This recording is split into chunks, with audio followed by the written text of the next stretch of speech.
Nós não somos um grupo religioso. Então a pessoa liga e fala, esse médico agora está dando de falar de Bíblia. Eu falo disso há 32 anos já, viu? Para quem não sabe. Então eu estudo a palavra de Deus há 32 anos, tenho 36 anos de medicina e 32 para 33 de crente.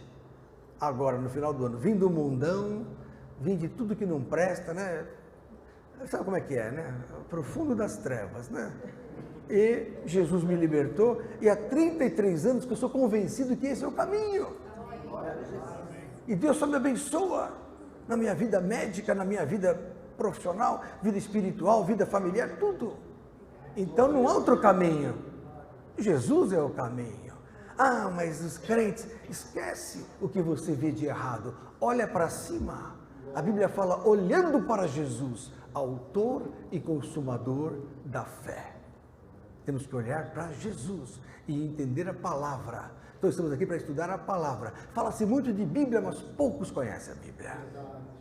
Muita gente conhece. Fala, Bíblia, o Salmo 91, deixa aberto lá em casa, na página, para expulsar o demônio, né? E não sei o quê. Não, tudo, nada disso. Você tem que guardar no seu... Escondi a tua palavra no meu coração, para não pecar contra ti, diz o salmista lá no Salmo 119. Amém? Então, queridos e amados, vamos continuar hoje com o nosso estudo bíblico, né? E a gente faz estudos que vocês não encontram por aí. Que se é para pregar o que vocês veem todo dia na televisão, não precisa vir aqui. Não é verdade? Não precisaria. Vou tomar um cafezinho aqui para aumentar minha inteligência física. Difícil ver os pastores tomando café durante o culto, não é só aqui mesmo, viu? Só graças ao Armando. Esse é um diácono nato, viu? Que bênção. Então, amados, os temas aqui, eu falo sobre tudo, falo sobre batismo, mas quando eu falo sobre batismo, eu vou fundo no assunto. Falo sobre ceia, mas eu vou fundo no assunto. Falo sobre o juízo final, vou fundo no assunto. Falo sobre Gênesis, explico que tinha gente fora do jardim e provo na Bíblia. Como é que pode casar Eva com o filho? Ou os filhos, ou o filho com a irmã? Aí eu provo que não, que tem gente fora. Não, mas não está escrito. Tá, é que vocês não entendem, né? Então, queridos, a Bíblia é um livro que encerra verdades ocultas. Só que essas verdades ocultas trazem para nós um enriquecimento de compreensão que faz com que esse livro não seja um livro comum, uma história de carochinha, como dizem. A história de Adão e Eva, a história da baleia, a história do Daniel na cova dos leões, tudo isso todo mundo sabe. Seja católico, macumbeiro, espírita, soxonoye, seja o que for, todo mundo conhece as histórias. Né? O cristão, então, ele conhece de cor, mas o significado, ele excede, ele vai mais fundo do que está no literal. Por exemplo, aconteceu a passagem pelo Mar Vermelho. Aconteceu lá, o povo de Israel passou pelo Mar Vermelho, as águas se abriram, o faraó foi tentar passar, ficou afogado, morreu afogado. E o povo passou a seco. Deus abriu o mar. Aquele fenômeno aconteceu literalmente, mas espiritualmente tem um significado. Paulo fala isso em 1 Coríntios, capítulo 10. Abra lá, Leonardo, cadê a Bíblia, Leonardo? É futurista, eletrônico. Que bom. 1 Coríntios, capítulo 10, diz-nos a palavra: ora, irmãos, verso 1, não quero que ignoreis que nossos pais estiveram todos debaixo da nuvem, e todos passaram pelo mar, e todos foram batizados em Moisés, na nuvem e no mar. Então, olha que interessante, Paulo fala, lembra que Moisés tirou o povo do Egito e passaram pelo mar? Ora, na hora que antes de passar pelo mar, existia uma nuvem que os cobria, e quando eles passaram pelaquela nuvem e passaram pelo mar, eles foram batizados na nuvem e no mar. Que interessante. Então não é só passar pelo mar, houve batismo ali. Então o povo de Israel foi batizado nas águas do Mar Vermelho, está escrito aqui. E ele fala aqui, olha lá, olha aqui, ó. E todos comeram do mesmo manjar espiritual e beberam todos de uma mesma bebida espiritual, porque bebiam da pedra espiritual que os seguia, e a pedra era Cristo. Então havia um espírito ali seguindo, né? Dirigindo, coordenando. E no verso 6 está a revelação. E essas coisas foram nos feitas em figuras. O que é figura?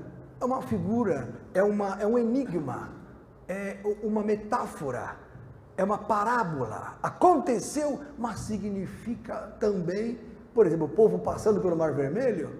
O que significa isso? Passando pelo batismo. E o faraó? Faraó, se o mar é batismo e o povo de Israel é figura do cristão, né? Porque o cristão também é batizado, o faraó é figura do diabo, quer dizer, significa o diabo querendo pegar o cristão. O cristão estava no mundo, o mundo é o Egito, sofrendo no mundo. O que o povo de Israel fazia no Egito? Sofria, era escravo de faraó, que era o rei do Egito. Quem é o rei deste mundo? Satanás. Satanás falou assim para Jesus lá em Mateus capítulo 4, Lucas capítulo 4. Tudo isso te darei se prostado me adorares, porque a mim me foi entregue. O mundo é meu. Satanás falou isso para Jesus, em Lucas 4, 5. A mim foi entregue, eu dou a quem quero. Então, Satanás tinha o Egito, né, estava nas mãos do quê? Do faraó. E o povo de Israel preso lá. De repente vem Moisés, figura de Jesus, e tira o povo de Israel. Como o crente hoje sai do mundo, assim o povo de Israel saiu do Egito. Mas na hora que ele saiu, ele estava indo para o mar, que é o batismo. O Satanás, que é o faraó, foi atrás para não deixar ele passar pelas águas. Aí o povo na frente, o faraó atrás com os cavaleiros, os soldados são demônios. O faraó é figura do diabo, os cavaleiros são figura dos demônios. Quando o povo de Israel passou pelo mar, Deus abriu o mar, mas não permitiu que os demônios sobrevivessem. Conclusão, no batismo os demônios são destruídos, afogados, inativados. Quando o cristão sai do mundo e passa pelo batismo, ele é liberto do poder das trevas. Figura, então figura é uma figura, então o batismo não é só um banho d'água. Batismo significa passagem, transformação, morte e ressurreição. Então é uma figura. O povo de Israel passou, foi batizado, e o Egito foi lá, o povo do Egito, o faraó, foi sepultado nas águas. Isso é uma figura de linguagem, isso é uma figura da Bíblia. Então, Daniel na cova dos leões. Aconteceu Daniel? Aconteceu.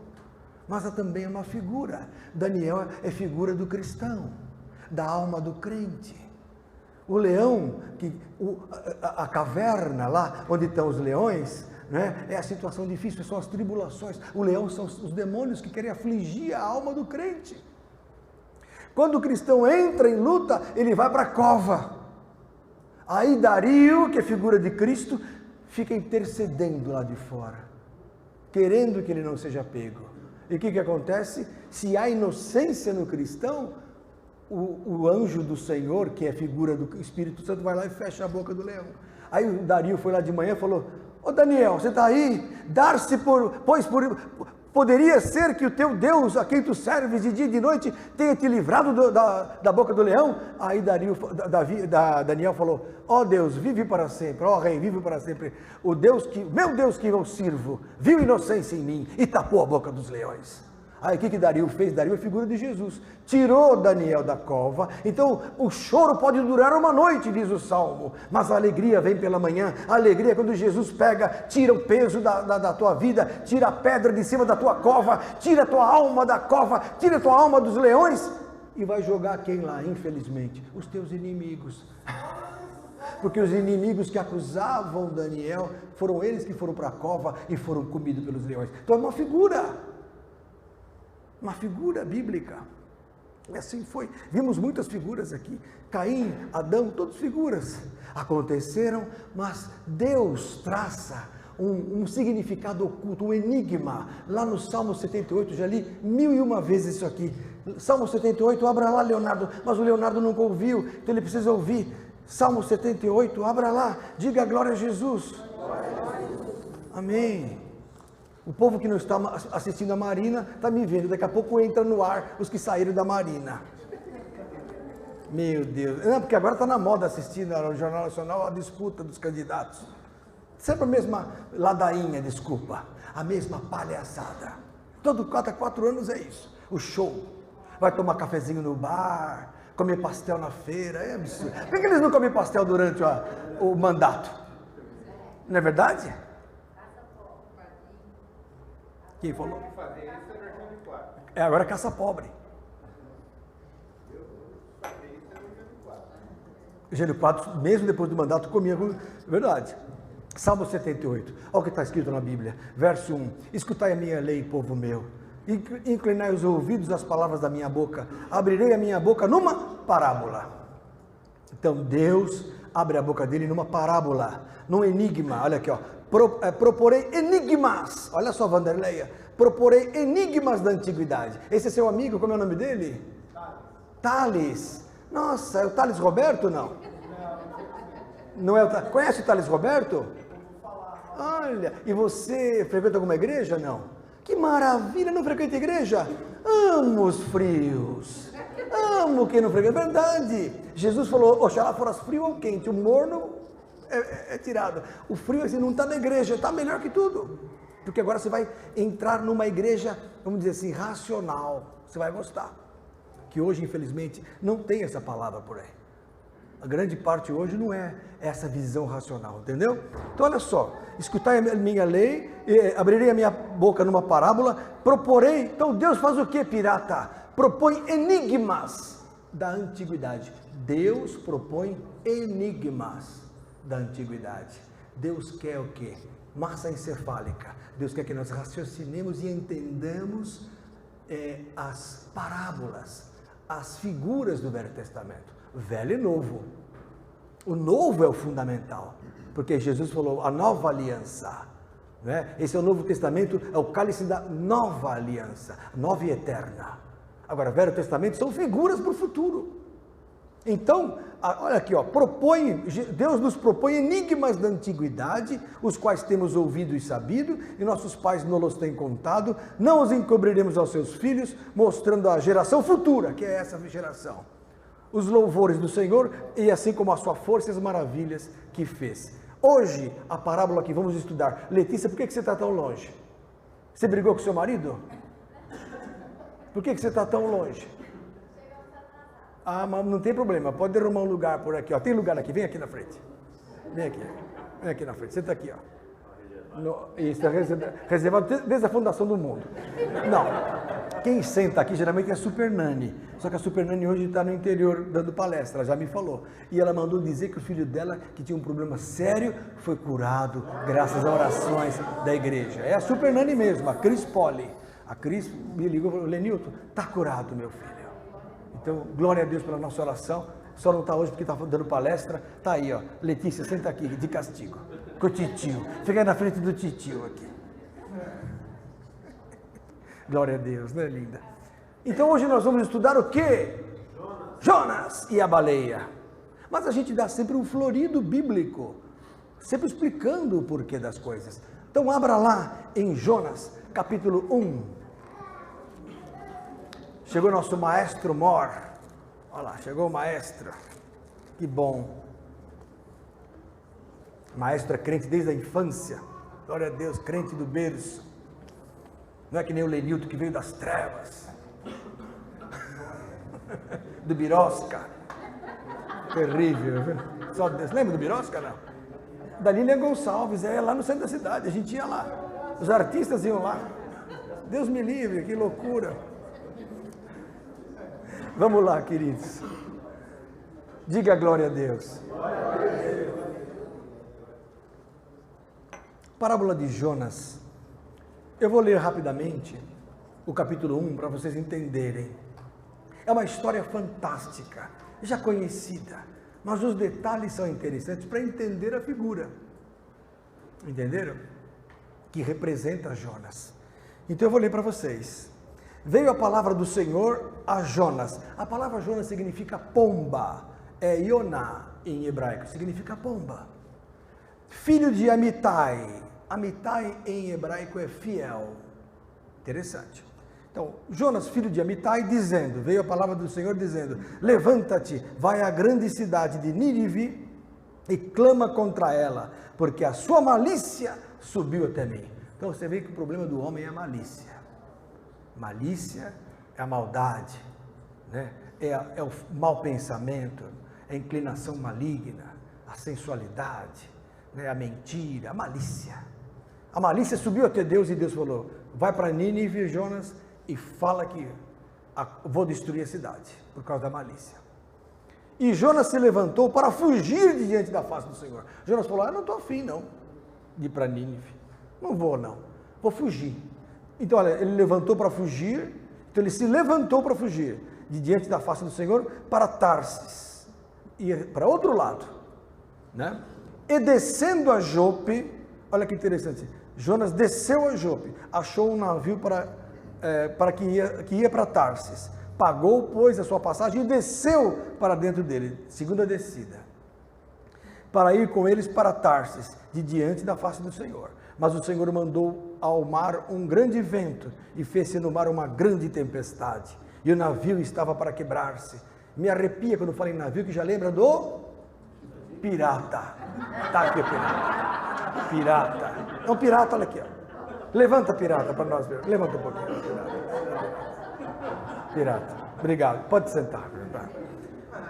Então, o Senhor mandou ao mar um grande vento e fez-se o mar uma grande tempestade, e o navio estava para quebrar-se.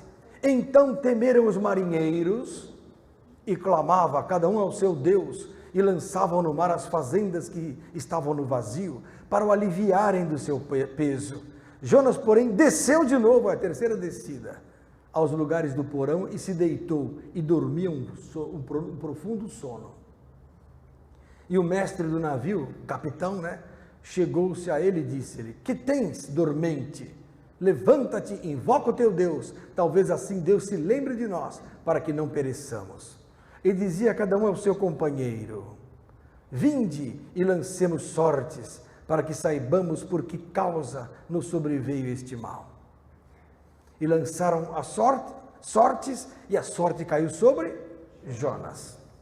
Então lhe disseram, declara-nos tu agora, por que razão nos sobreveio este mal? Que ocupação é a tua? E de onde vens? Qual é a tua terra? E de que povo és tu? Inquirindo Jonas, quem é você? O que você faz aqui? Interessante. E ele lhes disse, eu sou hebreu e temo ao Senhor, o Deus do céu, que fez o mar e a terra seca. Então os homens se encheram de grande temor e lhe disseram, por que fizeste tu isso? Pois sabiam os homens que fugia de diante do Senhor. Ele contou, estou fugindo de Deus. Ele mandou eu para um lado, estou indo para o outro. Ele mandou eu para Nínive, estou indo para Tarsis. Porque ele lhe tinha declarado. E disseram-lhe, que te faremos nós para que o mar se acalme? Porque o mar se eleva e engrossava cada vez mais. O mar das ondas deste mundo, agitando o barco. Né? E ele lhes disse, levantai-me e lançai-me ao mar, e o mar se aquietará, porque eu sei que por minha causa vos sobreveio esta grande tempestade.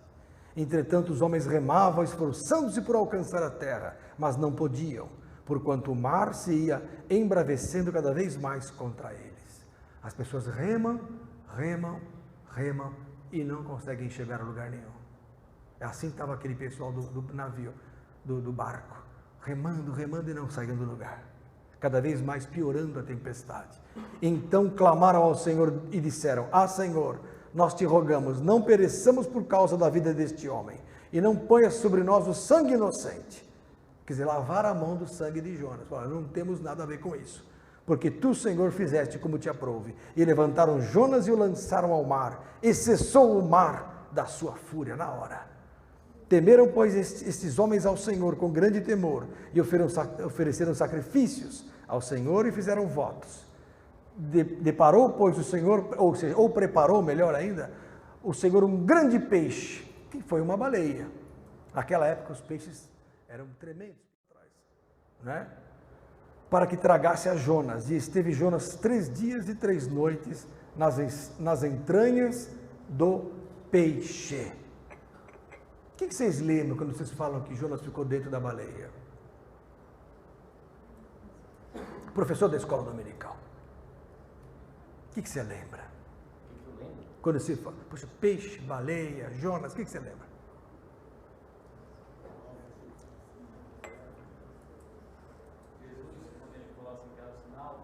Você é muito inteligente.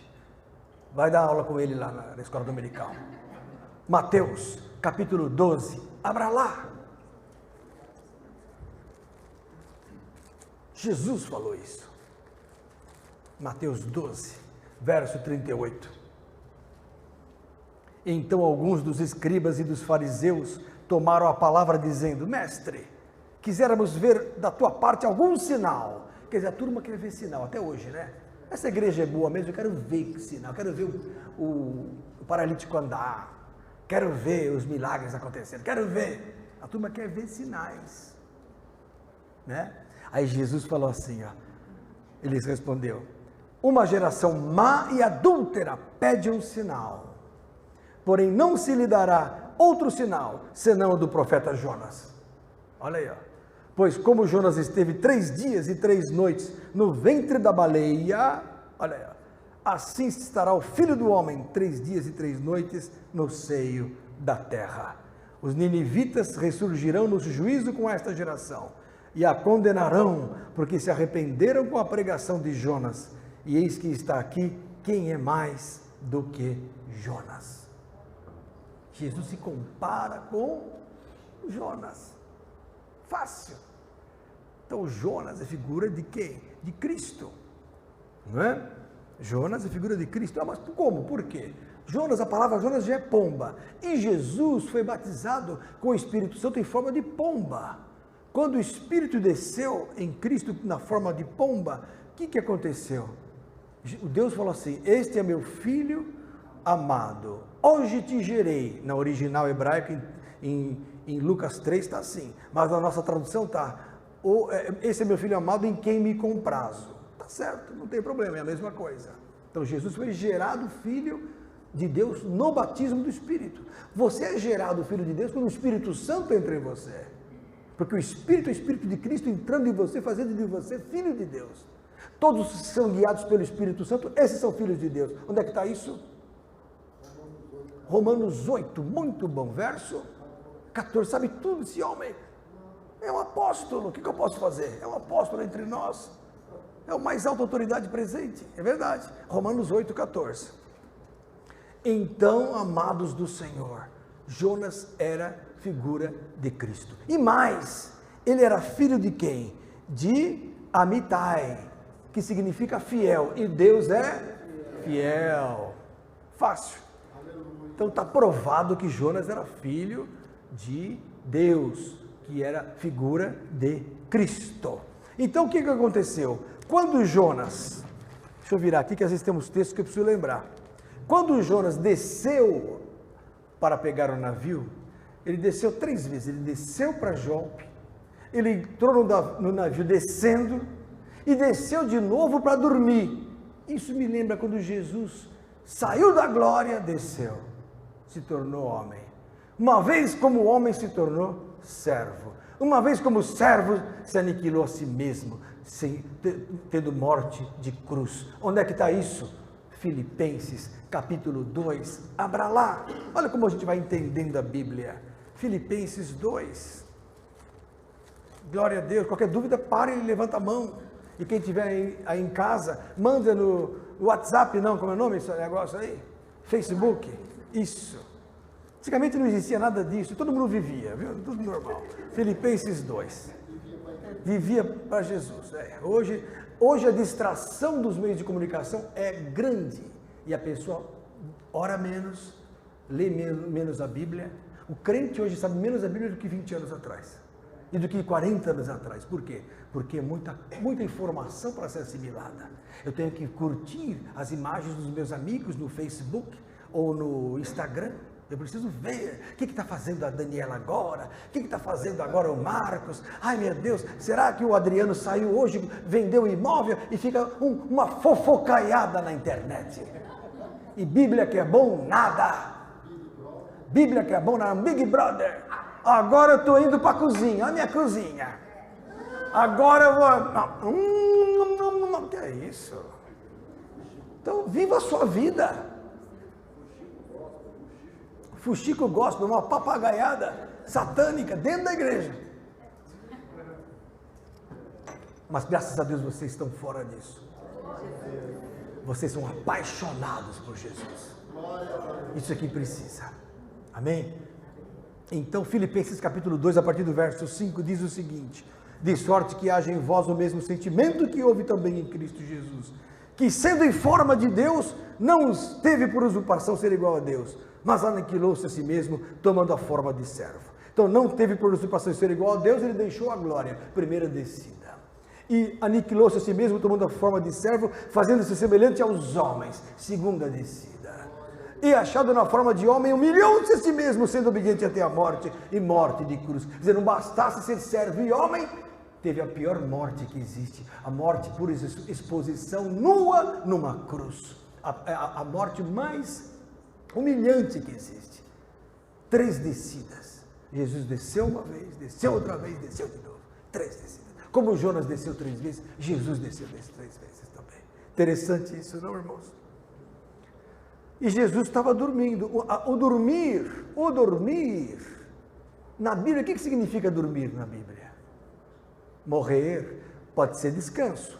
Mas Jesus falou, ó, Lázaro dorme e vou despertá-lo do sono. Aí Pedro, na coitada, na ignorância, então está dormindo, tá bom. Não, Lázaro está morto, mas eu vou acordá-lo. Na Bíblia, dormir é morrer. Não choreis pelos que já dormem. 1 Tessalonicenses capítulo 4, verso 13. Porque os que já dormem ressuscitarão com Cristo. Ora, então está dormindo é porque está morto, né? Desperta tu que dormes. Quando a pessoa dorme espiritualmente, Deus fala, desperta tu que dormes, está morto, acorda espiritualmente, levanta-te dentre os mortos e Cristo te esclarecerá. Então são 2 mortes, uma morte física, outra morte espiritual. Quando a pessoa está na morte física, é o sono. Ou na morte espiritual também é sono, só que é sono espiritual. Tem gente que está dormindo, e a Bíblia fala o quê? Sede sóbrio, vigiai. Não podemos dormir. Por quê? Porque o inimigo está aí, vivo, acordado, buscando a quem possa tragar. Amém? Então, quando eu estou na fé, eu estou vigilante, eu estou acordado espiritualmente. Estar na fé, estar na oração, estar na palavra, estar na unção, é estar acordado espiritualmente. Quando eu me distraio com este mundo, eu adormeço espiritualmente, apesar de acordado fisicamente. Perceberam? A pessoa que morreu em Cristo, ela está morta fisicamente, mas espiritualmente, onde não há tempo nem espaço, porque na hora que você morre, você sai dessa dimensão, a pessoa está viva. Porque Deus não é Deus de vivos, mas não é Deus de mortos, mas de vivos, porque para Ele vivem todos, está lá em Lucas. Então, queridos, essa questão de vida e morte é interessante. Quando vós estáveis mortos nos pecados, Jesus vos vivificou. Então, o que significa isso? A morte, que é o sono espiritual, é acordar, é desperta, ela é revertida quando você acorda espiritualmente. Quando você nasce espiritualmente, quando você é batizado, você acorda espiritualmente. Agora, a morte física é uma morte física, mas não espiritual. Tem gente que já morreu fisicamente, mas espiritualmente está viva. Tem gente que está viva materialmente. Por exemplo, vamos dizer, dá um exemplo qualquer, um petista maligno que odeia Jesus, por exemplo, que fala mal da... Não, tem uns assim, que falam mal da igreja, não estou falando nomes.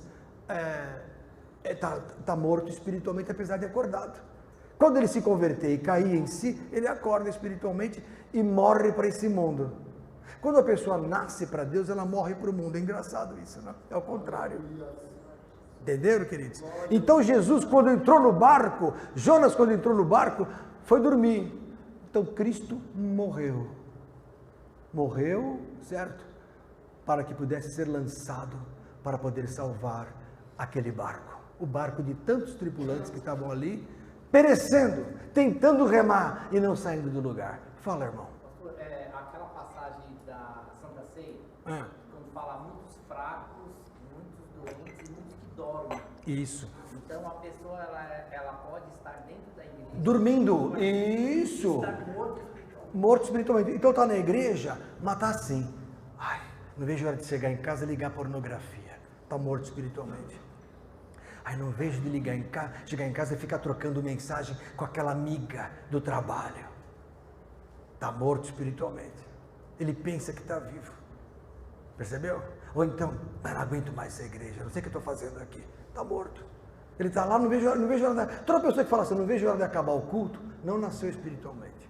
Que quem ama Jesus não perde a bênção. Glória a Deus.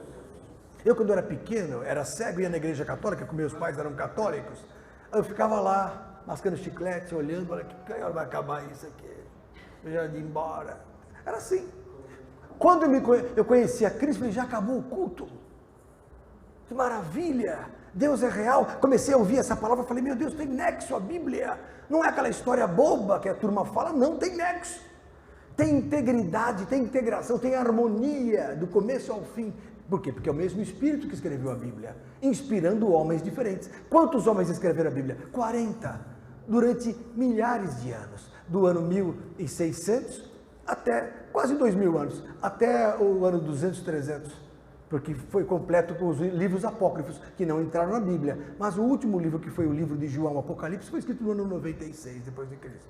Então você pode jogar quase 2000 anos de escritas, com homens diferentes, em nações diferentes, em tempos diferentes, de vida diferente, escrevendo a mesma coisa, inspirados pelo Espírito. Não havia internet na época, não é que nem hoje, que a gente é visto até no Japão, né? Não é em homenagem só aos nossos japoneses. É que tem um discípulo, o Luizinho, que eu batizei há 20 anos atrás, hoje ele mora no Japão, não perde nosso culto, glória a Deus pelo Luizinho, que lá agora são 9h05, deve estar trabalhando, tadinho. Talvez ele veja depois, mais tarde. Amém?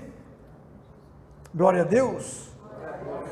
Então Jesus também dorme, num momento, em Mateus capítulo 8, só para provar que Jonas é Cristo. Mateus capítulo 8, abra lá. Vocês entenderam esse negócio de morto e dormindo? Não. Eu senti que alguém ficou com dúvida. Talvez o Thales ficou com dúvida, né, Thales? Eu tenho tema, porque o Thales, coitado, ele não está acostumado com a linguagem bíblica. Então ele fala assim, esse pessoal é doido e esse médico é louco. Então eu preciso abrir os olhos do Thales para ele ver que a coisa é melhor do que ele imagina. Você entendeu? Mateus capítulo 8, verso 23. E entrando Jesus no barco, seus discípulos o seguiram. E eis que no mar se levantou uma grande tempestade, tão grande, que o barco era coberto pelas ondas. Olha que semelhança. Mas Jesus, ou seja, ele porém estava dormindo. E Jonas também foi para o barco e ficou dormindo. São dicas que a Bíblia nos dá da referência, da similaridade da parábola, coisa simples. Vamos voltar lá para Jonas capítulo 1, para discernir o resto. Então, Oséias, Joel, Amós, Obadias, Jonas, é o 5º livro, tá? Oséias vem depois de Daniel, fica fácil. Aqui, Jonas. Então o que aconteceu? Assim que o Jonas dormiu, o capitão começou a falar, a começar para a turma, invocar o seu Deus, movimentar a turma, oprimir o povo. O capitão está fazendo a figura de Satanás aí. Como é que é? Mexe a situação, muda a situação, entendeu? Faz o que vocês podem, mas ninguém podia fazer nada. Cada um buscando o seu Deus, mas não há Deus que livre o homem das tormentas. Você pode ir no budismo, você pode ir onde for, Jesus é o Senhor. Eu fui para tudo quanto é canto neste mundo, eu buscava Deus, li o livro dos Espíritas lá, umas 3 vezes, cada um. Evangelho segundo o Espiritismo, nosso lar então, meu Deus do céu. Meu Deus, era meu lar, não era mais nosso lar, era meu lar, de tanto que eu li aquilo. O Umbral, e o Bezerra de Menezes, tudo, e cada vez a minha vida é pior. Aí fui lá receber passes lá no Espiritismo, no Central, fui lá. Cheguei lá, na fila dos passes, um pior que o outro. Falei, mas peraí. Aí eu falei, não, mas amanhã você tem que voltar. E eu voltava no outro dia, pior. E já era médico, hein? 3 anos de formado médico, procurando a paz, procurando Deus. Não é possível. Aqui, está ali. Ia na macumba, uma vez eu fui expulso da macumba. Cheguei no centro, estava de branco, que eu tinha dado um plantão, levei a sobrinha do Paulo Maluf, né? Que Deus o abençoe. Glória a Deus. Não vou falar o nome, porque ele tem várias sobrinhas, algumas, mas uma delas era minha namoradinha, na época, isso foi em 84 para 85. Cheguei lá, ela frequentava um terreiro. Eu falei, minha filha, eu estou de plantão, me leva lá, senão o espírito vai entrar. Eu falei, tá bom, estou indo. Eu peguei e saí de branco, naquela época o médico andava de branco, os mais antigos lembram que os médicos andavam de branco. Eu saí de noite do hospital, eu estava no hospital com um colega médico, o colega falou, Lito, vai lá, Maluf, vai lá que ele vai ser presidente um dia, você vai ficar bem, vai lá. Eu saí do hospital correndo de branco, fui atrás da moça. A moça toda de macumbeira. Falei, meu Deus, meia-noite, eu aqui no Jardim Paulista, com meu Monza na época, com uma macumbeira dentro. Levei a moça para o centro de macumba em São Miguel Paulista. Chegamos 2 horas da manhã lá. Falei, o que eu estou fazendo aqui? Na hora que eu cheguei lá, era um terreiro, eu não sabia. Cheguei de branco. Na hora que eu bati o pé, o pessoal, olha, chegou o macumbeiro. Eu botava de branco porque eu era médico. Aí cortaram uma galinha para encher as taças de sangue. Eu falei, o quê? Não tenho medo de sangue humano, mas sangue de galinha? Isso é macumba braba. Essa menina eu estou namorando é macumbeira. Eu vou me mandar daqui. Gente do céu. Não é, até isso. Bom, deixa para lá o passado. Não vos lembreis das coisas passadas. Mas é a experiência. Que na hora que alguém vier me contar uma história, eu falo, já passei por isso. Jesus é o caminho. Jesus te dá vitória. Jesus te dá poder, blindagem espiritual. Mas onde está Jesus? Ele é invisível? É, porque se fosse visível, todo mundo creria. Todo mundo aceitava. E o grande mistério da fé é esse, não ver e crer. Jesus falou para Tomé, Tomé, que pena, tu viste e creste. Precisou tocar em mim, Tomé. Precisa enfiar a mão aqui do meu lado. Parabéns, já teve a tua bênção. Nunca mais se falou de Tomé na Bíblia. Acabou, morreu o assunto. Tomé morreu. Pode ver, na Bíblia não está. Aí Jesus falou assim, mas Tomé, vou dizer uma coisa, mais bem-aventurado aquele que não ver e crer em mim. E crer. Em Pedro diz assim, que ainda que nós não vemos Cristo, mas vendo, nós recebemos. Está lá em 1 Pedro capítulo 1, olha que texto lindo. 1 Pedro capítulo 1, primeira ou segunda, vamos ver. É que eu não tenho memória boa para isso. Ah, que lindo, aqui ó. A partir do verso 5 diz assim, Pedro falando, 1 Pedro capítulo 1, verso 5, que mediante a fé, então olha só, Tarsis, mediante a fé estáis guardados. Então a fé é o quê? É um sentimento, é o crer sem ver. Mediante a fé estáis guardados na virtude de Deus para a salvação, já prestes para se revelar no último tempo. Em que vós agora grandemente vos alegrais, ainda que agora importa, sendo necessário, que estejais por um pouco contristados com várias tentações. Então é necessária a tua tentação, seja ela qual for. Dinheiro, falta dinheiro, é briga no serviço, é briga em casa, tentações no dia a dia. Olha aqui, ó. Para que a prova da vossa fé, então Deus tem que provar se você é dele ou não. Ah, mas eu não quero, eu não aceito. O cristão moderno, eu não aceito. Deus, eu não aceito a prova. Ele não aceita. Só que a Bíblia fala que é necessário. Olha aqui, ó. Em que vós grandemente vos alegrais, ainda que importa agora, sendo necessário que estejais por um pouco contristados com vários problemas ou tentações. Então é necessário que você seja aprovado. Por quê? Verso 7, para que a prova da vossa fé, muito mais preciosa do que o ouro que perece e é provado pelo fogo, se ache em louvor e honra e glória na revelação de Jesus Cristo. Então você sofre falando o quê? Glória a Deus. Está dando pouco dinheiro no serviço, o que você tem que fazer? Glória a Deus, estou sendo tentado. Está dando muito problema na família, você fala, glória a Deus, não vou brigar, estou sendo tentado. Os filhos já não te dão mais valor, glória a Deus, estou sendo provado. Não há coisa pior do que o filho desprezar os pais. É o que acontece depois que crescem. Hoje um paciente me falava, Lenilton, criei 3 filhos, eles me ligam assim, pai, me arruma um dinheiro. Daí o pai fala, você está bem? Estou bem, tá, tchau, desliga. Provações. Provações em casa, provações na família, provações judiciais. Cônjuge, provações. A Bíblia fala assim, tem mulher que fala assim, puxa, meu marido me deixou. Aí a Bíblia fala assim, mulher, você sabe se você vai salvar seu marido? Está lá em 1 Coríntios capítulo 7, verso 15. Marido, você sabe se você vai salvar sua mulher? A salvação é individual. É individual. Você não brigou com seu marido não, né? Você está meio estranha hoje. Tão novinha. Quem fez seu casamento? Eu que fiz seu casamento? Meu Deus, não vai brigar, hein? Vai ficar chato para mim. Você tem as fotos que eu fiz do casamento? Tá bom. Quando foi que você casou? Dia 28 de janeiro. Nossa, já faz tudo isso, é? Logo, logo vai vir bebê. Seu pai não quer? Você não quer? Tá bom. Deixa o assunto para lá, vai. Esse assunto tá... Mas vocês entenderam? É necessário ser provado. Olha só.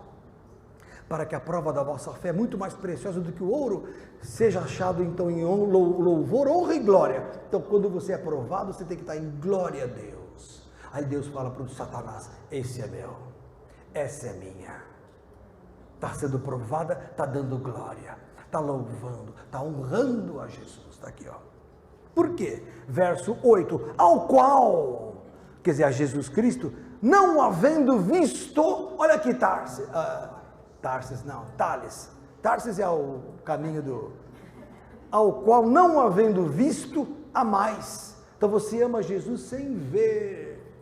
Eu não vejo a Jesus, mas eu amo. Olha aqui, ó. No qual, não o vendo agora, mas crendo, vos alegrais com alegria inefável e gloriosa, alcançando o fim da vossa fé, a salvação da alma. A salvação, o que vale é a salvação. O resto tudo passa. Compra um carro novo, zero bonito, depois, ó, acabou. Né? Eu sempre gostei de carros. Ai, carro.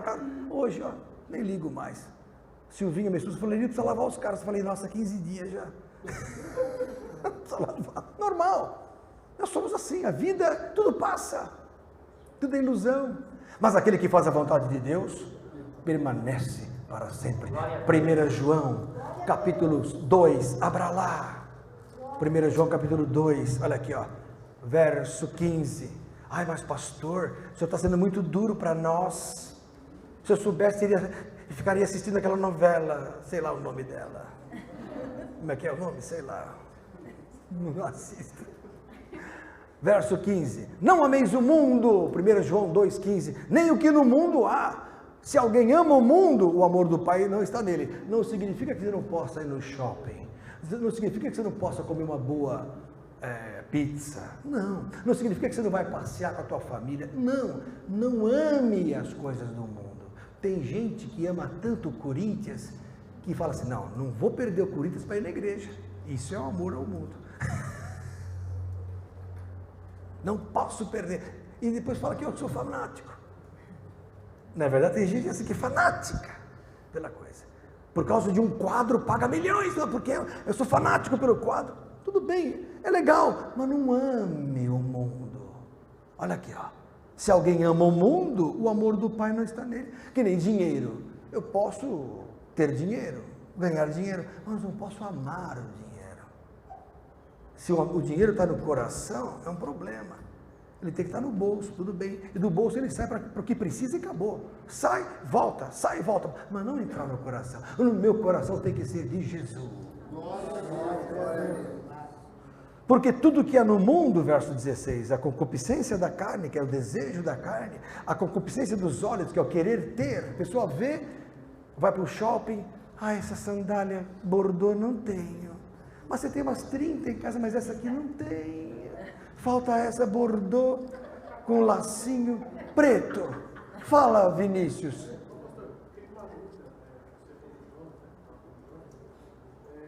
Em João 2, é que eu assimilei os 3 dias, sabe?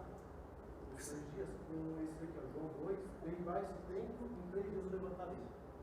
Quem é o A obra, eu ia falar, mas você já se adiantou. A obra de Cristo é feita em 3 dias.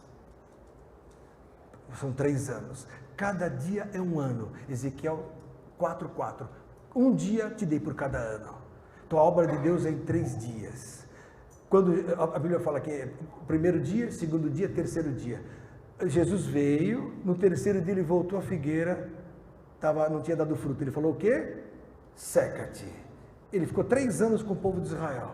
Nos 3 anos eles não se converteram. Tudo bem, teve uma igreja inicial, Pedro e tal, israelitas, mas o que cresceu depois foi a igreja não israelita. Os israelitas mesmo não se converteram. Ele falou: seca-te, ou seja, no terceiro dia. Terceiro dia é terceiro ano. 3 anos, 3 dias.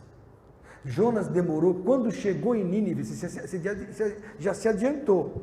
Quando Jonas chegou em Nínive, que a baleia cuspiu, vomitou, na verdade, que a Bíblia fala, que é o peixe, a baleia vomitou Jonas bem onde ele precisava estar, na cidade de Nínive. Mas só que da praia até a cidade ele andou 3 dias de obra.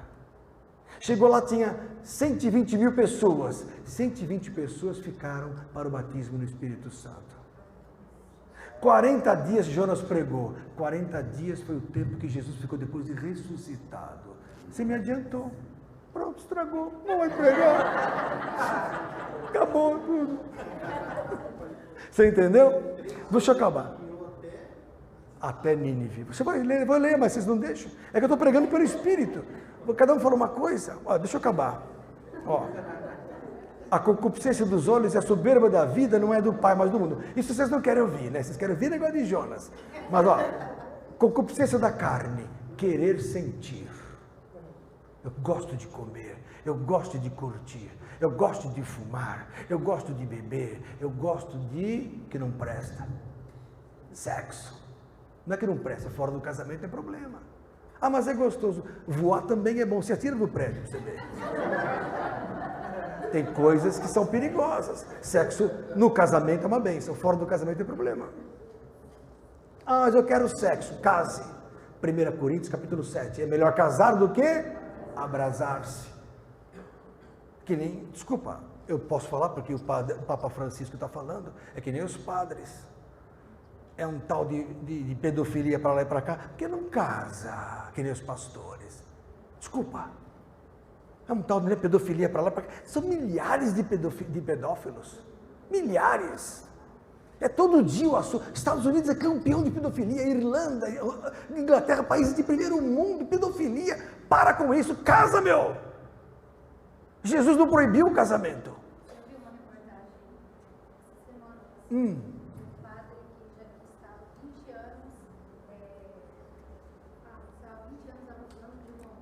Nossa!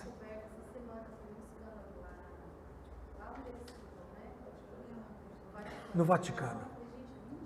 20 anos abusando da freira, sei lá o que, né? Da moça. Quer dizer, obrigado, viu, Armando? Não precisa mais, não, tá bom? Senão eu não durmo mais à noite.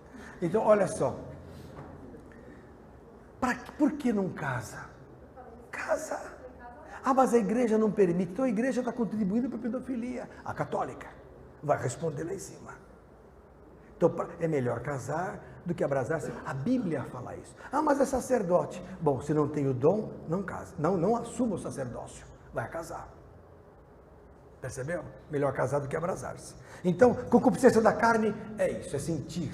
Concupiscência dos olhos é o ter. O cego, tanto faz um sapato preto, marrom, branco, ele é cego. Tendo um bom sapato, acabou. Então, o problema da concupiscência dos olhos é que você vê com os olhos e deseja. Eu quero ter, eu quero mais, eu quero mais, eu quero fazendas. Para que você vai comer a fazenda?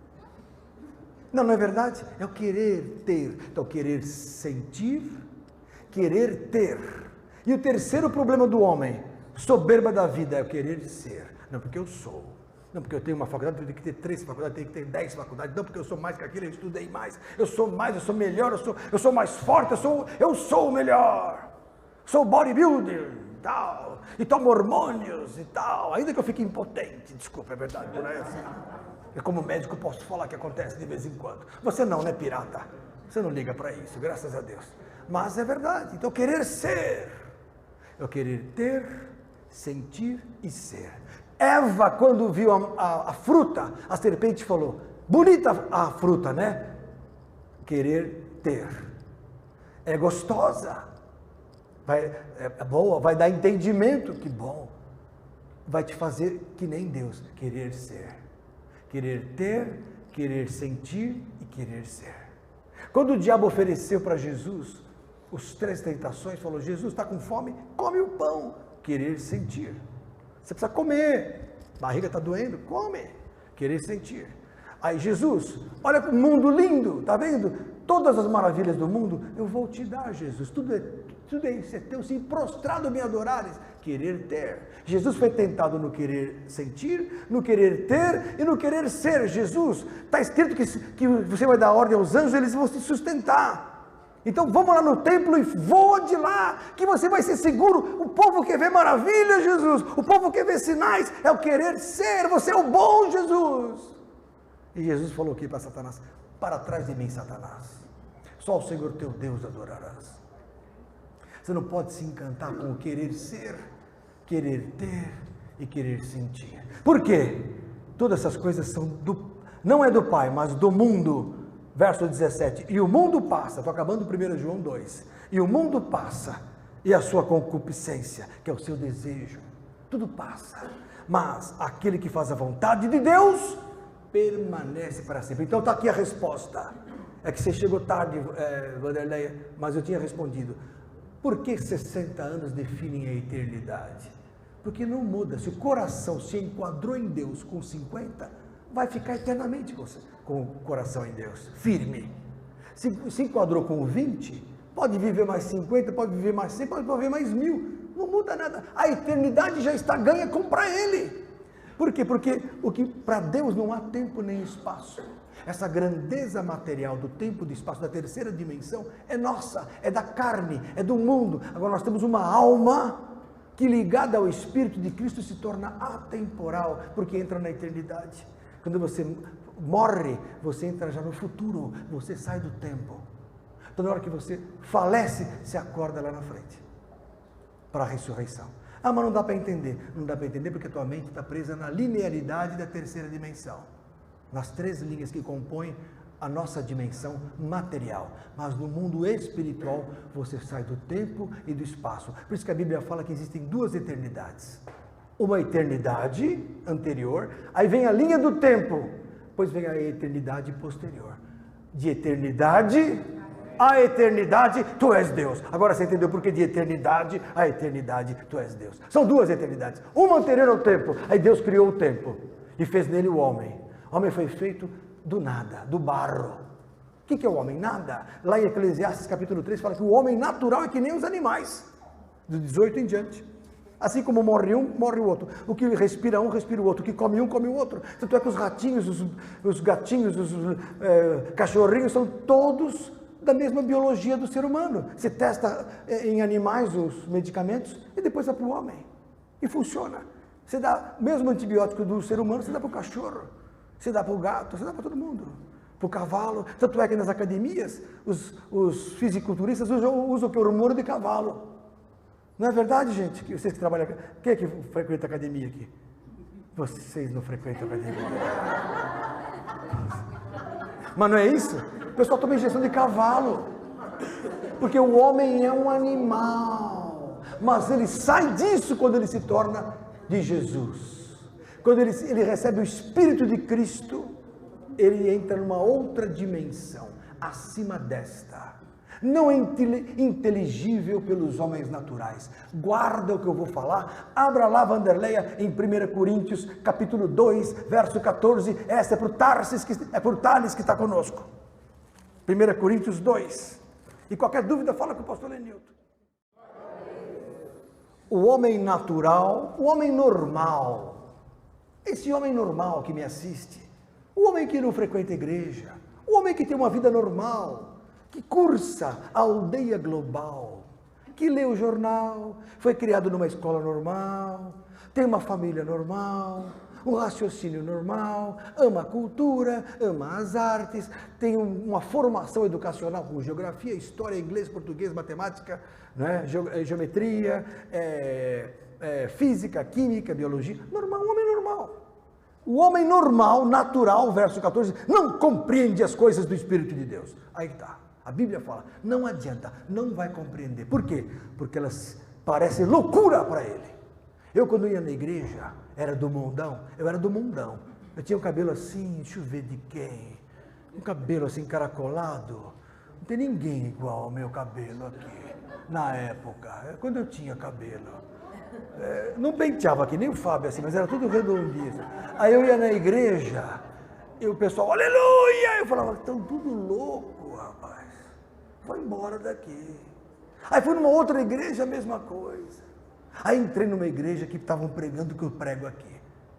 Aí eu vi um careca que nem eu pregando, pastor Olavo, eu falei, esse homem é diferente. E ele mostrava na Bíblia isso, aquilo, aquilo. Eu falei, meu Deus, que costura! Eu quero ser que nem ele. Pronto, estou aqui hoje.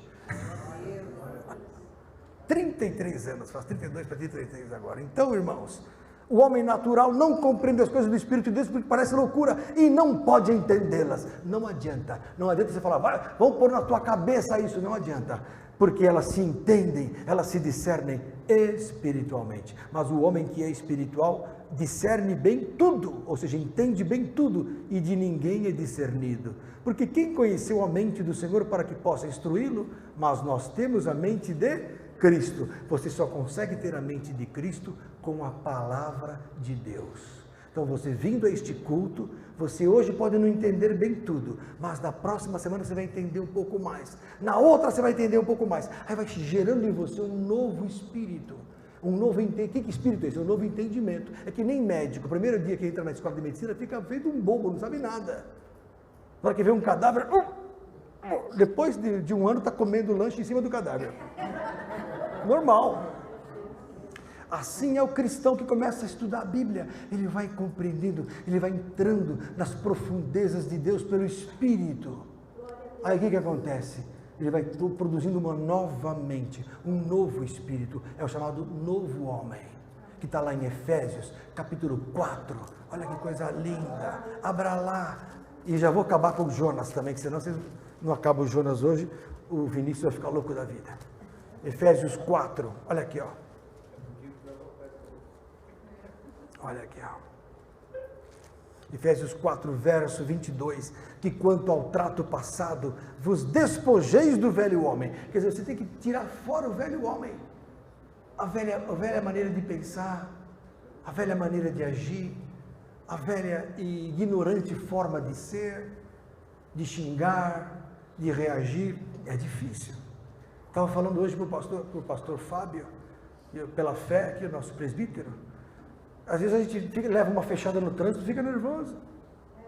Oh, misericórdia! Aí vai ver, às vezes é o crente que está lá. Glórias! Difícil. Às vezes você tem que dar uma chacoalhada na família, às vezes é difícil. Porque o ser humano é assim. Mas o que vai acontecendo? Despoja-se do velho homem, que se corrompe pelas concupiscências do engano, e vos renoveis do espírito do vosso sentido, e vos revistais do novo homem, que segundo Deus é criado em verdadeira justiça e santidade. Então você vai comendo a palavra, e ela vai mudando o seu coração. Você fala assim, vai lavando a mente? Vai lavando a mente do que não presta.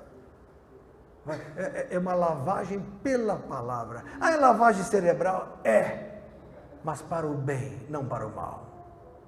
O pessoal fala, agora virou crente e lavou o cérebro. Graças a Deus que lavou o cérebro. Lavou da imundícia, lavou do engano, lavou do engodo que este mundo propicia. Todos mentirosos. Quando a esquerda tomou poder em 2002, não estou fazendo política aqui que eu não gosto. Eu já falava, né, Silvinha? Cadê minha esposa, Silvia? Está aí a Silvinha. Olha lá, Silvinha, olha lá, Silvinha. Glória a Deus, Silvinha, está lá. Eu falei, Silvinha, o Brasil vai arrebentar. Nunca entre nessa, porque eu fui médico da Ford há 30 anos atrás, eram todo bando de bandidos. Continua. Entraram no poder, acabaram com o Brasil. Mas o povo é enganado, porque o povo vai pela aparência. É a mesma coisa a religião. Ninguém quer saber fundo da palavra. Na hora que vê o crente, roubam. É pastor, é ladrão. Não sei o quê. Pode ver. Crente. Por quê? Porque a Globo, porque o mundo está imprimindo esse estigma. Mas saiba de uma coisa, Deus não muda. E em breve o que há de vir virá e não tardará. Ouça o que eu digo, firme-se com Jesus, porque o tempo está próximo.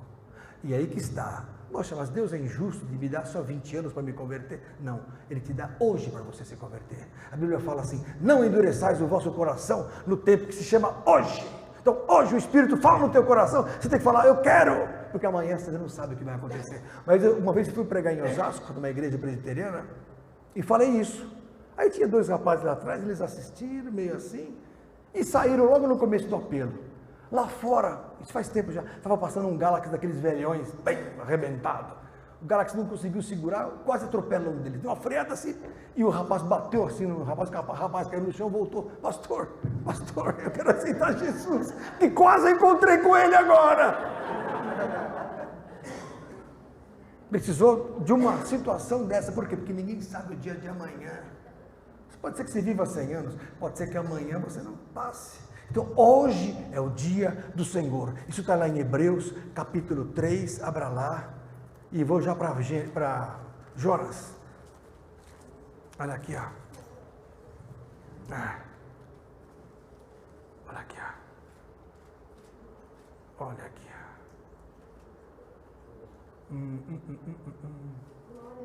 ó. Ó, verso 13. Antes, exortai-vos uns aos outros todos os dias no tempo que se chama hoje.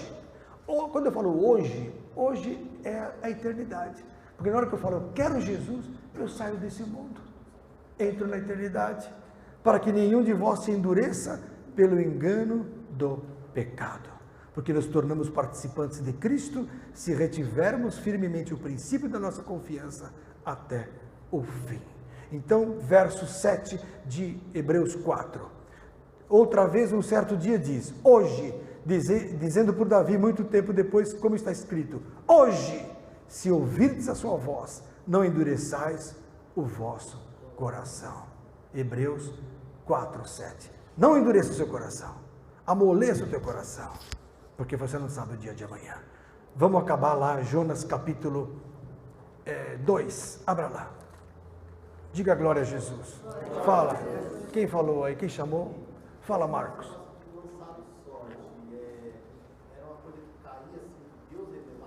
Não, não é. Aí, veja bem, naquela época era maneira. Eles falaram, alguma coisa tem que aparecer. E Jonas estava lá quietinho, feito um tonto. Jonas estava quietinho. Mas ali literalmente falando. Mas espiritualmente era Jesus, já tinha morrido. Na verdade, aquilo lá é o seguinte, as pessoas buscam alguma forma de resolver o problema deste mundo, da condenação. Mas só um é o que vai resolver, é Jesus. No caso, Jonas foi apontado por Deus pela sorte, naqueles homens. E aí Jonas falou, olha, eu sou culpado, naquele momento. Porque eu tenho que resolver o problema e não fui. Mas vou resolver, lança-me nas águas. Levante-me. Então, quando Jesus foi levantado na cruz, e foi lançado na morte, porque a baleia é figura da morte. Ele ficou 3 dias e 3 noites no seio da terra. Foi o sexto, o sábado e o domingo. 3 dias no seio da terra. O que significa aquilo? Jesus ficou dentro da morte, mas a morte não pôde reter a Cristo, teve que expulsá-lo. A morte. Ó morte, onde estás a tua vitória? 1 Coríntios capítulo 15. A morte não consegue segurar quem venceu a lei, porque a lei traz a morte. A lei traz a morte. Está lá em Romanos capítulo 7. A morte vem pela lei. A lei condena, a lei enquadra, mas Jesus cumpriu a lei e venceu a lei. E o que aconteceu? Morreu. Jesus foi o único homem em toda a humanidade, em toda a história, em todas as religiões, que não pecou. No entanto, o que aconteceu? Foi crucificado. Por quem? Pelos judeus. Por quê? Porque Pilatos falou assim. O que aconteceu? Olha que interessante. Eu até anotei aqui, porque é muito... Em João capítulo 18, abra lá, rapidinho. Em João 18, olha esse texto aqui, queridos. Olha que semelhança. Pilatos fala assim para Jesus. Em João 18, 33. Tornou, pois, a entrar Pilatos na audiência e chamou a Jesus e disse-lhe, tu és o rei dos judeus? João 18, 33. Tu és o rei dos judeus? Respondeu-lhe Jesus, tu dizes isso de ti mesmo ou disseram-te outros de mim? Pilatos respondeu, porventura sou eu judeu? A tua nação e os príncipes dos sacerdotes entregaram-te a mim, que fizeste? Então Pilatos começou a falar, quem é você? De onde você vem? Quero saber de você. Aí, mesma coisa, Jonas. O pessoal falou, quem é você, Jonas? De onde você veio? Qual a tua parentela? Igualzinho. Jonas foi inquirido no barco, lembra? Quem é você? Que espírito que você tem? Que Deus você serve? E Jesus, quem é você, Jesus? De onde você vem? Qual é o teu Deus? Que Deus é esse? Mesma coisa. Muita semelhança. Nunca ninguém pensou nisso. Mas está na Bíblia. Você pode pregar lá na sua igreja. Eu nunca proibi ninguém de pregar o que eu me prego aqui. O que eu prego é para vocês pregarem, porque tem gente por aí que faz palavra e cobra direitos autorais. Tem uns que para ficar no coach tem que pagar mensalmente para receber pregaçãozinha pelo coach. Eu não. Ou mais. Pastor Lenilton não cobra nada. E digo mais, meu irmão, está aqui, ó, os discípulos que estão aqui comigo há anos, cada dia uma palavra nova. E a semana que vem, lá embaixo, nós vamos pregar coisa nova. Porque o Evangelho é coisa nova. Tem mais de 100 temas já na internet. Você pode entrar aí e ver. YouTube. Como é o nome lá? Pregações, né? Pastor Lenilton Pregações. Você vai procurando, você acha mais de 100 pregações. E de graça, porque de graça recebeste, de graça dai. Né, Enio? O Enio veio aqui de Tatuapé. Hoje já está morando aqui perto. Está no Tatuapé. Veio do Tatuapé até aqui. Olha que amor. Não, mas irmão, quem dá é Deus. Jesus que dá tudo. Viu? Deixa ele viver da obra. Não tem problema. Não tem problema. Agora, hoje em dia está um conchavo, né? Então um vai pregar numa igreja do outro, aí depois agora eu vou lá e ganho e tal. São conchavos. Eu sou contra isso. Eu acho que o pregador deve ganhar decentemente, mas nada de cobrar, de insistir a pessoa pagar pelo ensino bíblico. Não, o ensino bíblico não se paga. A faculdade aqui é grátis. Quem é que faz teologia ou já fez teologia aqui? Quem já fez teologia aqui? Isso. Vocês aprendem o que eu aprendi comigo aqui? Não? Pronto. Olha. Fez teologia. Nunca eles pregaram isso, mas uma coisa eles pregam. Malaquias capítulo 3, verso 10. Vou até tomar um copo d'água que eu fiquei nervoso agora.